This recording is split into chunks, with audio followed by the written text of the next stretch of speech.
Breaking news ફરી એક case સામે આવ્યો છે, જેમાં મેડિકલમાં અભ્યાસ કરતા અભિનામના વિદ્યાર્થીએ ડિપ્રેશનના લીધે આત્મહત્યા જેવું મોટું પગલું ભર્યું. કાશ આજે અભી આપણી સાથે હોત તો કેટલું સારું. મને લાગ્યું નહોતું કે અભી એક્ઝામ માટે આટલો સિરિયસ છે. કદાચ એને આપણા જોડે વાત કરી હોત તો સિચ્યુએશન હજી કંઈક બીજી હોત. વાત તો સાચી છે તારી. કોણ છે આ અભી અને અભીએ કેમ સુસાઇડ કર્યું? ચાલો જાણીએ આ સ્ટોરી વિશે. આ સ્ટોરી છે એક કોલેજમાં ભણતા 3 દોસ્તોની. અને દરેક કોલેજમાં 3 ટાઈપના સ્ટુડન્ટ જોવા મળે છે: બેક બેન્ચર, મિડલ બેન્ચર અને ફર્સ્ટ બેન્ચર. આ સ્ટોરી પણ આ 3 ટાઈપના સ્ટુડન્ટ ઉપર બેઝ છે. તેમનું એક્ઝામ માટેનું પ્રિપેરેશન તેમજ એક્ઝામ ટાઈમમાં થતો સ્ટ્રેસ, ડિપ્રેશન, એન્ઝાયટી, આ બધી જ વસ્તુઓને રિલેટેડ કરતી આ અમારી સ્ટોરી છે, બ્લોકેજ અ શોર્ટ ફિલ્મ.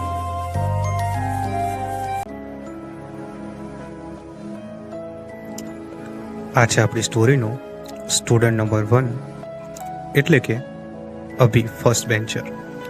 અભી એક્ઝામ માટે પ્રોપર શેડ્યુલ વાઇઝ મહેનત કરે છે, ડેલી લાઇબ્રેરી પણ જાય છે અને ઘણા સારા એવા પ્રયત્નો કરે છે કે જેથી એક્ઝામમાં એને સારા માર્ક્સ આવે. તેમ છતાં પણ એને એક્ઝામમાં સારા માર્ક્સ નથી આવતા હોતા અને એ જ વસ્તુના લીધે એ દુઃખી જોવા મળતો હોય છે અને એ જ વસ્તુનું ટેન્શન હંમેશા તેને રહેતું હોય છે. આ છે આપણી સ્ટોરીનો સ્ટુડન્ટ નંબર 2, એટલે કે મિડલ બેન્ચર વિજય. વિજય ફેમિલી પ્રેશરમાં જ જીવે છે, હંમેશા ભણવાનું વિચારે છે, પણ એ રમવા અને ભણવાની બાબતોમાં ક્યારેક ખોવાઈ જાય છે. ક્યારેક રમવામાં ભણવાનું વિચારે અને ભણતો હોય ત્યારે રમવા વિશે, અને આ જ કન્ફ્યુઝનમાં એની લાઈફ ચાલી રહી છે.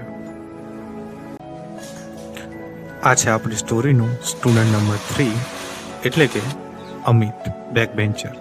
અમિત એ આ સ્ટોરીનો સૌથી રમૂજી માણસ છે. પોતાની લાઈફ શાંતિથી અને બિંદાસ જીવે છે.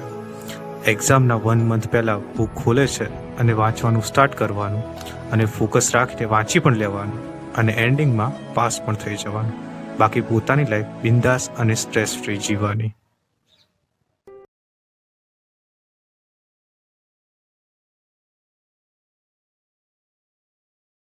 ચાલો ને પિક્ચર જોતા આવીએ. યાર 1 વીક પછી એક્ઝામ છે ને તારે પિક્ચર જોવા જેવું છે? આપણે એક્ઝામ પછી પિક્ચર જોવા જઈશું. અને આ શું પિક્ચર છે? જ્યારે જોઈએ ત્યારે પિક્ચર જ જોયા કરે તો આખા દિવસ તારા બાપને પૈસા ખોટા બગડે. મારા પૈસા મારી મરજી, તારે શું લેવા દેવા? તું તારું વાંચવાનું કર ને. હવે એમાં ગુસ્સે ના થઈશ. મારે વાંચવાનો ટાઈમ આમે થઈ ગયો છે ને, હું જાઉં ઘરે. કેટલું વાંચશે યાર. વાંચવા દે ને યાર.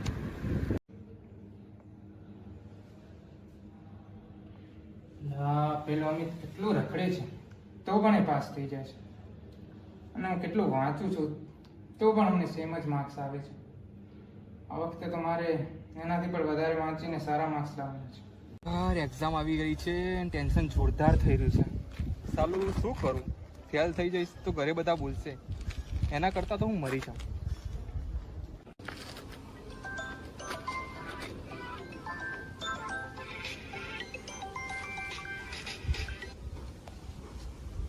હા બોલ ભાઈ. શું કરે છે? આવ થોડી વાર પબજી રમીએ. શું પબજી રમવી? થોડાક ટાઈમ પછી એક્ઝામ છે, અહીં ટેન્શન થાય છે અને તારે પબજી રમવી છે? અરે આટલો લોડ શું કામ લે છે? એક્ઝામ તો આવતી જતી છે. પણ ભાઈ ફેલ થઈ ગયા તો શું કરશો?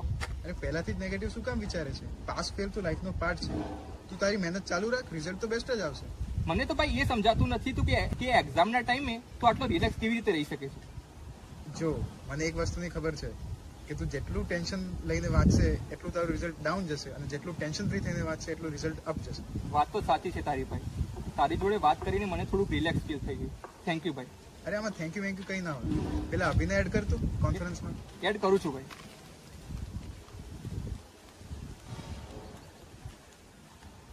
શું છે બોલ? અમિત બી કોન્ફરન્સમાં છે ભાઈ. તમે તો વાંચવાના નથી અને મને પણ વાંચવા નહીં દો. મને ડિસ્ટર્બ ના કરશો. સોરી ભાઈ.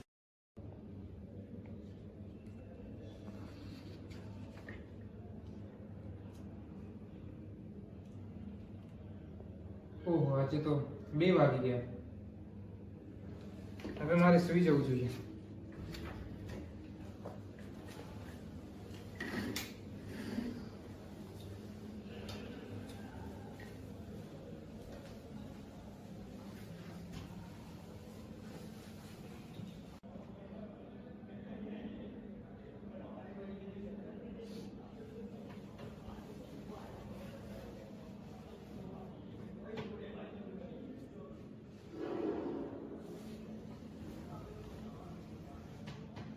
યાર ઊંઘ જ નથી આવતી.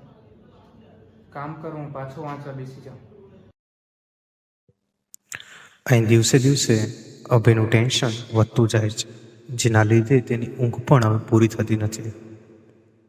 અને આ જ વસ્તુ તેના એક્ઝામના પ્રિપેરેશનમાં પણ અસર કરે છે. જોઈએ સ્ટોરીમાં હવે આગળ શું થાય છે.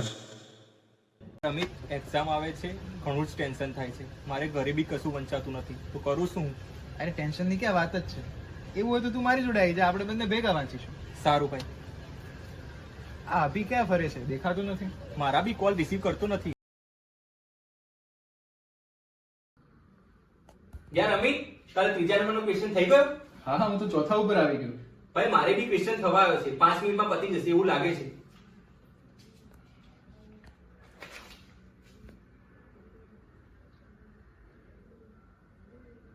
ભાઈ મારે ક્વેશ્ચન થઈ ગયો. આજ તો છે મોજ આપણી. ચલો.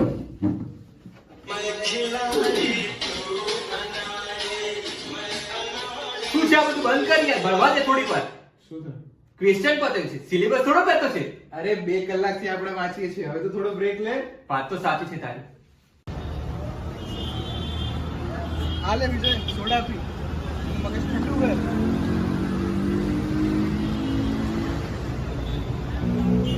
યાર ગમે તે કહો ભાઈ, પણ તારી જોડે ભણવામાં જે આનંદ આવે છે, બહુ જ મજા આવે છે મારા ભાઈ. અભી જમવા આવી જા. ના, મારે નથી જમવું. પછી વાંચી લેજે, અત્યારે જમી લે, જમવાનું ઠંડુ થઈ જશે. ના ના, અત્યારે નથી જમવું મારે.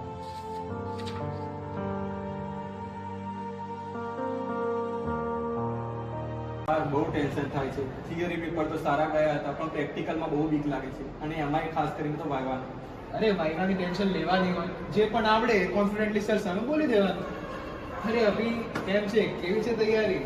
વાંચ્યું તો છે પણ થોડું ટેન્શન થાય છે. અરે તને શેની ટેન્શન? એ તો સૌથી વધારે વાંચ્યું છે, તારું રિઝલ્ટ બેસ્ટ જ આવશે. તને તો ટેન્શન ના જ થાય ને, તે ક્યાં વાંચ્યું છે? મને આ વખતે સારા માર્ક્સ લેવાના છે.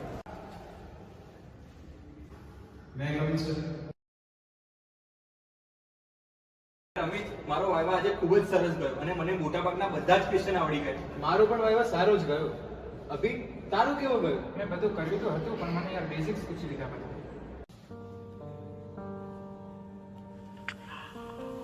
શું છે આ? વાંચતો નથી કે શું? મેં તને બેઝિકના 10 ક્વેશ્ચન પૂછ્યા, એમાં તને એક પણનો આન્સર ના આવડ્યો. અને આ સબ્જેક્ટ તો હાર્ડ પણ નથી. તો આજ નહીં આવડે તને તો તું શું ડોક્ટર બનીશ? આમ ડોક્ટર ના બનાય. શું કરવા મા બાપના પૈસા બગાડે છે? રહેવા દે ભાઈ, ડોક્ટર બનવાનું સપનું છોડ દે, તારાથી નહીં થાય.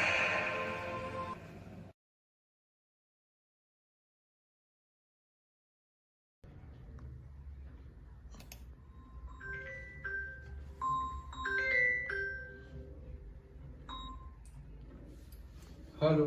અરે તને ન્યૂઝ મળ્યા? કયા ન્યૂઝ? અભી સુસાઇડ કરી દીધું. શું કહે છે? હું નથી માનતો. મને પણ એવું લાગતું હતું, પણ આ ન્યૂઝ સાચી છે ભાઈ.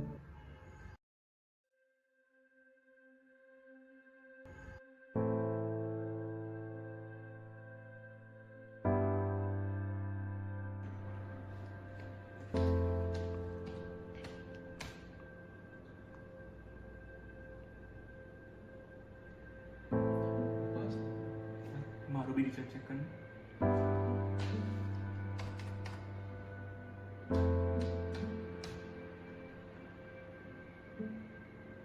બી પાસ થઈ ગયો. અભીનું રિઝલ્ટ ચેક કરી.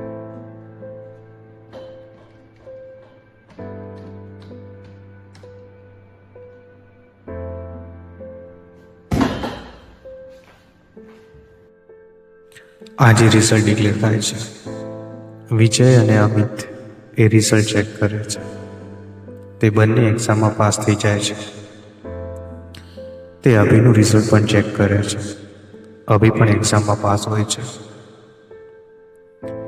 અભિની એક્ઝામ ખરાબ જાય છે. એ વસ્તુના લીધે અભિ ખૂબ જ ટેન્શનમાં હોય છે. તે એના દોસ્તો જોડે વાત કરવાનું પણ છોડી દે છે. કોઈના કોલ કે મેસેજનો રિપ્લાય પણ નથી આપતો અને એ હિંમત હારી જાય છે અને આખીરમાં એ સુસાઇડ કરી લે છે. લાઈફમાં ઘણી બધી પ્રોબ્લેમ છે, પણ તેનાથી હારી જવાથી કોઈ મતલબ નથી. Don't give up.